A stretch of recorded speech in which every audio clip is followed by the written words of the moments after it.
The unlikely chain of events, a tale of triumph. I never expected an ordinary afternoon to spiral into chaos, with neighborhood enforcers hauling my sister away, only for panic to set in when the Secret Service barged in. It all started so innocently. Eva Carson stopped by my place just for a casual chat, but within minutes, she was in handcuffs, dragged away by the HOA's self-appointed enforcers, their eyes gleaming with a toxic mix of arrogance and spite, as if they thrived on intimidation. What they didn't know was that Eva had a secret that would unravel everything, turning their smug grins into sheer terror when federal agents arrived. This is how it all started. I had always pictured a neighborhood as a peaceful Havana place to wave at the neighbors on evening walks, borrow a cup of sugar, and watch the kids play. That dream shattered when I moved to Laurel Lane. Fresh off a tough divorce, I was desperate for peace and settled on this quaint suburb. Perfect lawns, trimmed hedges, the whole picture-perfect postcard. Eva, my sister, lived just 2 blocks away and convinced me to move here, promising its tight-knit community vibe. On paper, it was ideal, but in reality, it was a trap. The HOA, Homeowners Association, ruled with an iron fist. There were rules about everything: fence colors, dog barks, trash, contiming sand. All these rules were enforced with a zeal that felt more like a prison than a neighborhood. I wanted nothing more than peace in my cozy little bungalow. But from day one, the HOA hounded me.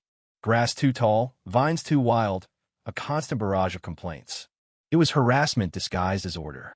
I complied, head down, but you can't dodge tyranny forever. Eva, 3 years older than me, was my rock. She was vibrant yet steady, toughened by her years in the Peace Corps, having faced heartbreak and adversity with a resilience I admired. She was always ready to stand by my side, especially when I needed to vent about the HOA's bullying. Play nice for now, she would urge, but if they're abusing their power, we'll take them down. It didn't take long for the opportunity to arise. Laurel Lane had a bizarre setup.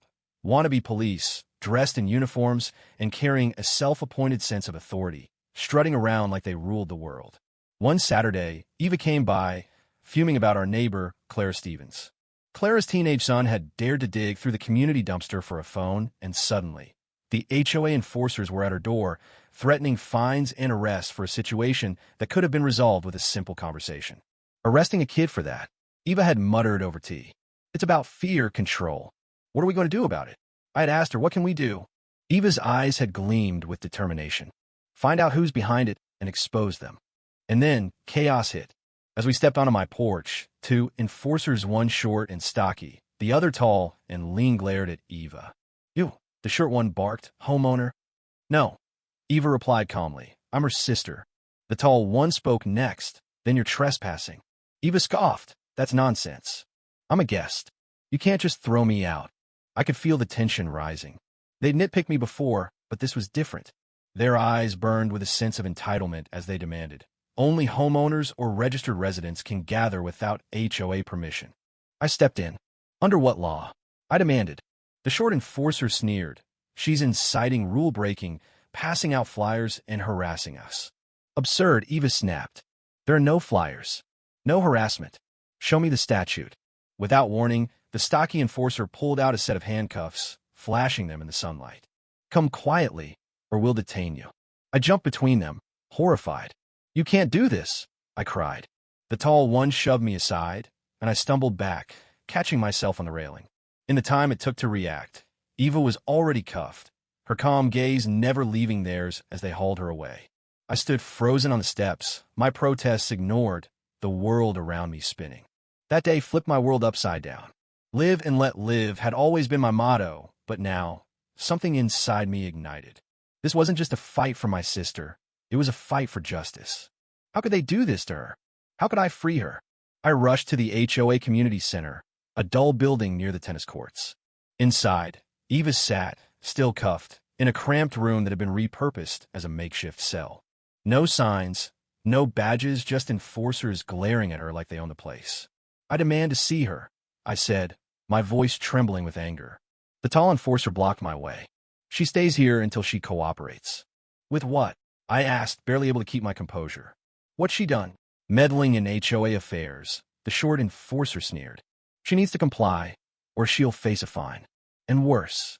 I stormed out, furious, my mind racing. I called the police, but they insisted it was a civil matter.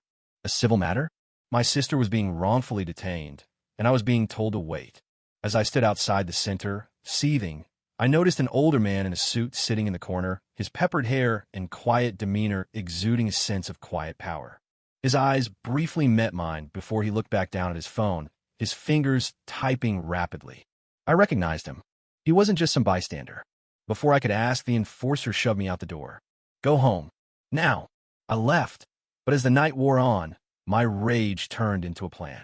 I spent hours scouring neighborhood Facebook groups, calling contacts, and trying to make sense of the strange situation I had found myself in. At around 2 a.m., exhausted, I crashed on the couch, phone still clutched in my hand, the weight of the night pressing down on me. The morning came with a knock at the door. It wasn't the enforcers. It was 3 men in dark suits, flashing badges. Secret Service, one of them said sharply. We need to speak with you about Eva Carson. My heart skipped a beat. Secret Service? Why were they here? Is she your sister? One agent asked. Yes, I faltered. She's being held by the HOA. They arrested her. The agent's brow furrowed. Show us where she is. I led them to the center, my pulse racing.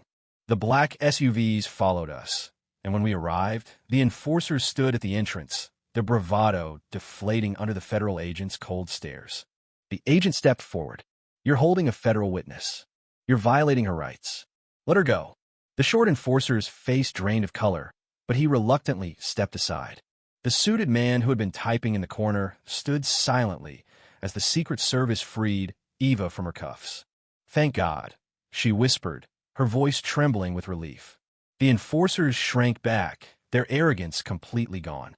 The suited man, however, remained still, his face impassive. Agent Dawson turned to him. Travis Reed, he said coldly. I've been looking for you. You've gone dark.